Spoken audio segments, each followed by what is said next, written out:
Greetings. This is Jim Phillips, and today I want to talk to you about another veteran, Medal of Honor recipient, John Gilmartin, also referred to as John Gilmartin. And I'll call him John Gilmartin as we go forward with this. Now, his service and his Medal of Honor is a little bit different in some ways, than John Kuntz. John Kuntz, if you remember, he was the drummer boy who threw his drum down and attacked the enemy. Whereas John Gilmartin, what he did was he was a trooper in Company F of the 3rd Cavalry of the U.S. government. Now, let's paint some pictures here in regards to this. First off, John Gilmartin was born in Canada, Montreal, in 1850. He then immigrated to the United States, probably with his family, but no, there's no information on that for this story. He was too young for the Civil War, although he could have been a drummer boy, I suppose, but too young for the Civil War.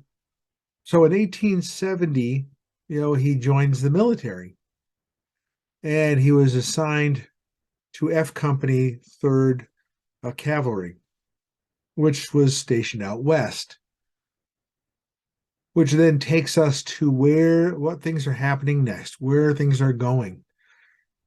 Now, John Gilmartin, Private Gilmartin, was in Arizona with Lieutenant Cushing and the members of Company F.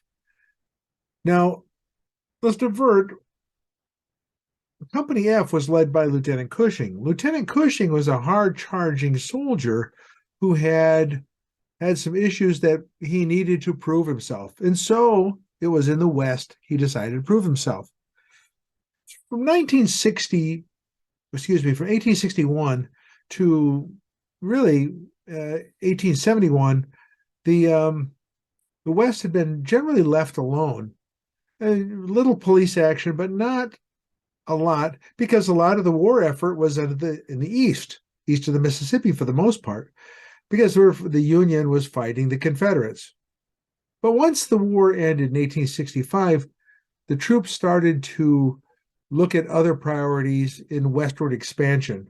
And one of those areas was in Arizona. Lieutenant Cushing was given an opportunity to write his professional career, which was going a little bit south before this time. Of his own doing, mind you. So he's now in Arizona, and he is chasing down Cochise, famous Indian warrior, and looking at how he's going to go ahead and stop Cochise from attacking the settlers, the ranchers, and everybody else in the Arizona area.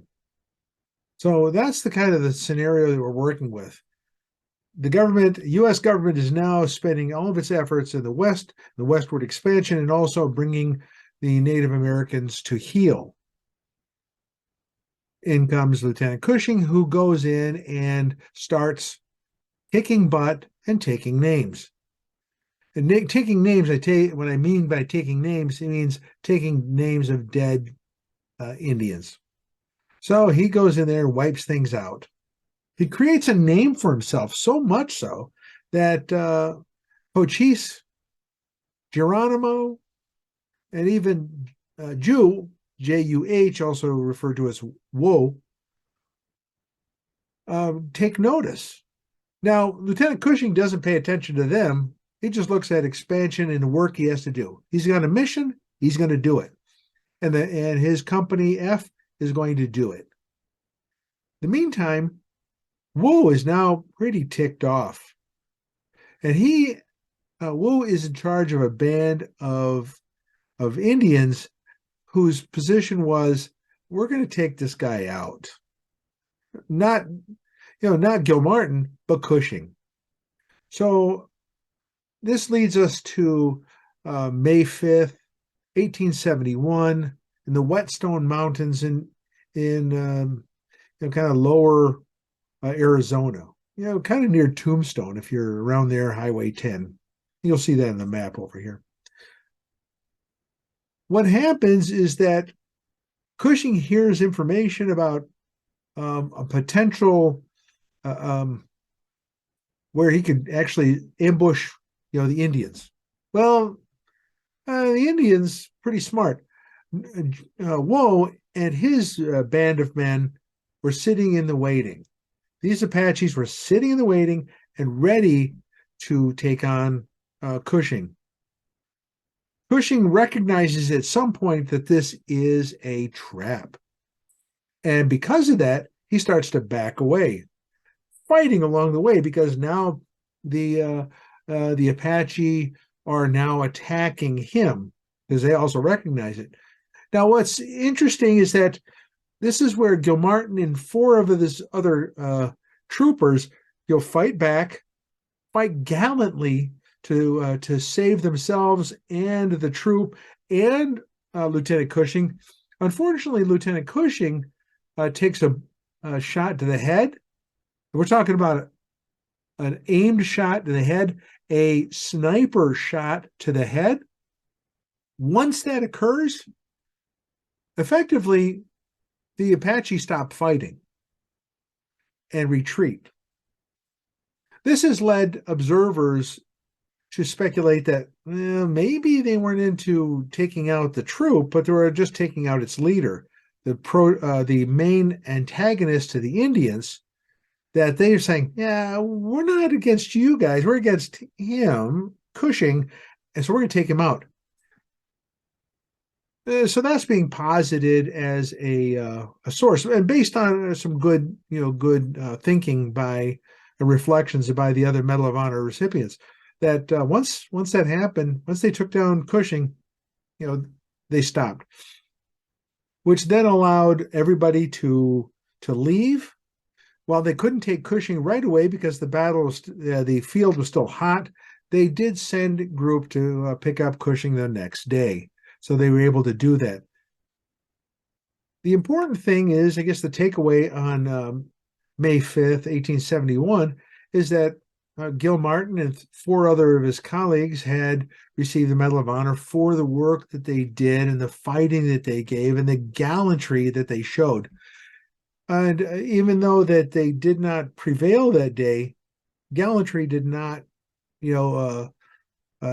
gallantry was not left aside. They did their best. Now, the cover that I'm wearing, as you're seeing here, is a kepi from the Berdan sharpshooters. It's a hunter green kepi, and it has the officer's emblem, or the U.S. sharpshooters. And then at the top, you'll see this here, which is a design which is for a lieutenant or a captain in the Army. So that was kind of my role. So so that's kind of interesting, is that I wear my hat for the in recognition of sharpshooting, because not only did the military, the Union have sharpshooters, the Confederates had sharpshooters, so did the Indians. They had sharpshooters, and they know how to use the rifles. And it's important to recognize that sharpshooters still play an important role in our military conflicts. Now John Gilmartin, he died in 1890. He was only 40 years old. Think about that, 40 years old. And with that, he did get to enjoy at least the knowledge of his work as a Medal of Honor recipient. Now, that's not something they gloat about, but it's something that the United States says, we want to thank you very much for the service you gave and the gallantry that you showed to your colleagues or comrades. He was eventually, when he died in 1890, is buried in Calvary Cemetery in Toledo, Ohio. So our takeaway here is, while you're looking behind me is a federal cemetery, all the stones in a row, everything looks good. In the private cemetery, that's not the case. Private cemeteries, they come in different shapes and sizes. You'll see Medal of Honor recipients in small cemeteries and in large cemeteries. Some of the notable veterans that we have in our cemeteries, nobody knows about them because you don't see them like this. And they're not cataloged like these are. They're pieces and parts all over a cemetery, and you have to look for them. So I encourage you, your students, your family members, is to go out and look for a veteran's grave. And look at it and ponder several things. First off, look at when they served. Determine how old they were when they served. Assess based on the date of death that maybe they died in service. In this case here, John Gilmartin, he didn't die in battle. He lived on for another 20 more years. Not everybody enjoys that. There are a number of veterans that we have in our cemeteries that have, when they died in battle. And we'll be featuring some of those in the near future. But for now, we're talking about John Gilmartin, the service he gave, and the gallantry he showed, which then gained him the recognition of the Medal of Honor. Thank you, everyone. Go to a cemetery and learn. Thank you. This is Jim Phillips, out.